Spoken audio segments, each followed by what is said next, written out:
Rory Story. Capita. Kapita Taira is a 10-year-old boy whose single-parent father, Shige Taira, works for a paving company.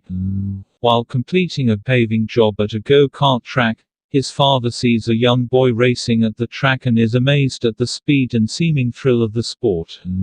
Realizing that his young son has an interest in racing cars, particularly Formula One, Shige asks the circuit steward as to whether he is able to take some old worn-down parts out of the circuit's trash pile. Taking these back to his workplace, he manages to construct a rundown yet drivable kart.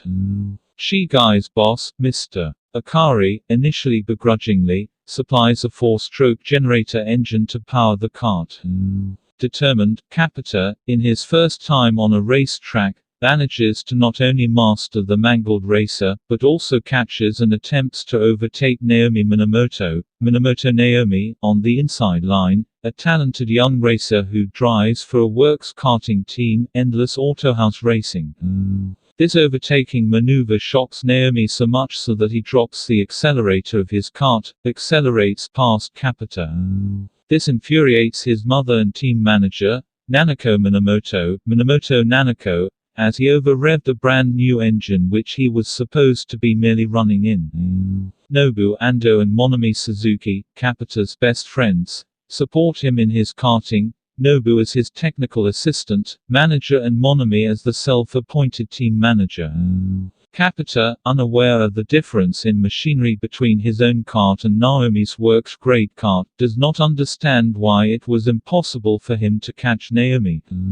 Nonetheless, onlookers are amazed that a child from out of the blue is able to push his machine to such a limit, let alone unearth the track's local hotshot. Nanako, also amazed, offers to help Capita's entry into the world of kart racing, secretly as a rival for her son. After what is a difficult conversation for Capita, the Taira father and son turn down the offer to enroll Capita in the Endless Autohouse Racing team and run their own single kart team on their own instead. In the second arc, Capita has grown up. He is now 14 years old, in 3rd grade of junior high school, and has won the junior karting class he had competed in. His racing suit and kart are now blue, his racing number having changed from 14 to 30. Nobu and Monami have also matured a lot while still helping Capita with his karting aspirations.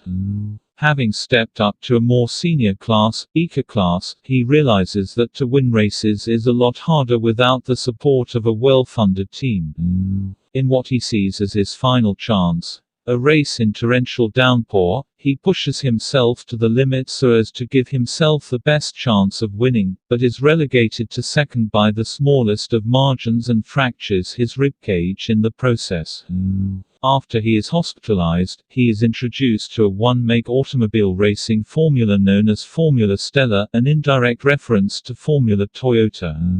As he was exceptionally talented in kart racing, Nobu presents Capita as a candidate to attend FSRS, the Formula Stella Racing School. After proving to the head of Stella's racing arm that Capita was worthy, Nobu is given the enrollment paperwork. One condition stressed by the Stella management is that crashing is absolutely prohibited, not simply for the loss of money incurred, but also the loss of confidence in that racer to produce results under racing conditions. Kusoku Henki Jarozeta. In 21st century Japan, vehicles with artificial intelligence for increased safety, known as AI, cars, have revolutionized the automotive industry. Special schools teaching children to drive AI cars have been established. One day, Kakeru Todoroki, a 5th grader of Arcadia Academy, is summoned by the school principal and given an AI car with which to save humanity. The car, however, is actually also a transforming robot known as Gyrozeta. When Zenon, an evil organization bent on world domination, wreak havoc across New Yokohama City, Kakeru must gather the other chosen drivers, foretold on the artifact known as the Rosetograph, and stop Zenon's evil plans. Yonkuru. The story is a succession of races in fancy routes, pyramids, labyrinths, etc., and tracks fit to make the cars race. During the series run, many characters will appear, like Momotaro, and his Mini 4WD, Crimson Glory, Dashria's last obstacle towards the final victory, Sabu Kinjira Aero Solitude, and also Jin that will race the Hell Rally with a new Mini 4WD, the Proto-Emperor ZX. The previous one was the X1 Proto-Emperor, defeated in the regional finals by Yonkoro's then new Mini 4WD, the 01 Super Emperor. The tracks become always more harder and the stories unlikely. In a volume of the manga, is mentioned that even the prehistoric children used Mini 4WD-like cars built with natural materials like wood and leaves that would be pushed by the wind. The story always will focus even more on which one would be the true emperor. It will be discovered a many Mini 4WDs with this title that will confront against Yonkoro's emperor, until the epilogue, in the epic challenge of the Hell Rally. In this race Yonkoro will challenge a group of delinquents that want to take advantage of the best Mini 4WD races to manage recovering a treasure hidden during the World War II by the Nazis. Between his opponents there will be a revived Ken Hinamaru ready to challenge the Sun and test his abilities with his new Mini 4WD, the 0 Infinite Boundless. In the end, Yonkoro, helped by his teammates, now far from racing, but always bound by a deep friendship, triumphs with his new car, the Liberty Emperor. Initial D battle stage. The story is about 18-year-old Takumi Fujiwara who is an average high school kid. His father, Bunta Fujiwara, owns a tofu shop and Takumi is the delivery boy. He uses his father's Panda 1983 Toyota Sprinter Trueno GT Apex AE86 to do the deliveries. Takumi hated driving because he was forced to drive since he was in middle school. The deliveries train his extraordinary driving skills. His friends learn about his skills, and introduce Takumi into the world of toga racing. Takumi eventually loves street racing, and driving altogether, and then he has only one priority, to become the best driver in the Gunma Prefecture. Red Line. On the planet Dorothy, Sweet JP races in the Yellow Line car race, the galaxy's famous final elimination race, despite two interplanetary wars, to the most popular race in the galaxy, the Red Line. The crowd is watching the race on an outdoor giant monitor screen in the desert town of the Water Stop. JP's alien mobster mechanic, Joshua Frisbee Flathead, is watching the televised race with a mafia boss who constantly massages his gums with cocaine. The gambling boss is concerned that JP might attempt to win the fixed race, but Frisbee reassures him that JP needs bail bond funds from the payoff.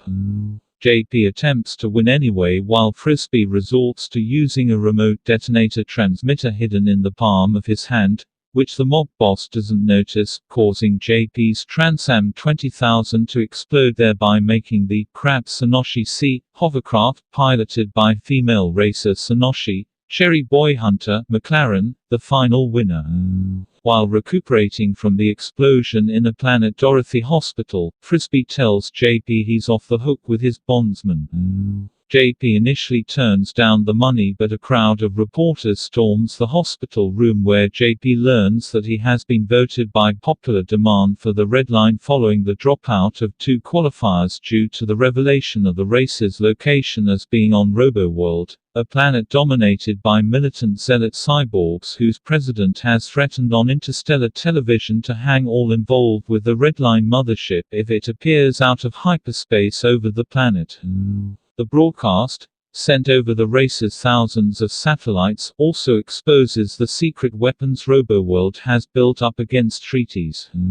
Inside Des Tower on RoboWorld, the president asks Secretary of Defense Titan for a report about ships landing on RoboWorld's moon, EUPSS, pronounced Europass, a demilitarized zone that RoboWorld signed away to refugees in the M3 Nebula Federation, making it off limits to RoboWorld's troops. The President obtains a verbal oath from Colonel Bolton to fight to the death to protect Roboworld and the M3 Nebula. While the racers are staying on EUPSS before Redline under constant media coverage, Frisbee's alien junk dealer, Old Man Mole, wants to put weapons on the restored Transam, which JP refuses despite his competitors being armed. Old Man Mole also protests the presence of Frisbee on the team and his insistence on using a rare uncontrollable hyper-powered engine, but eventually gives in to JP's convincing.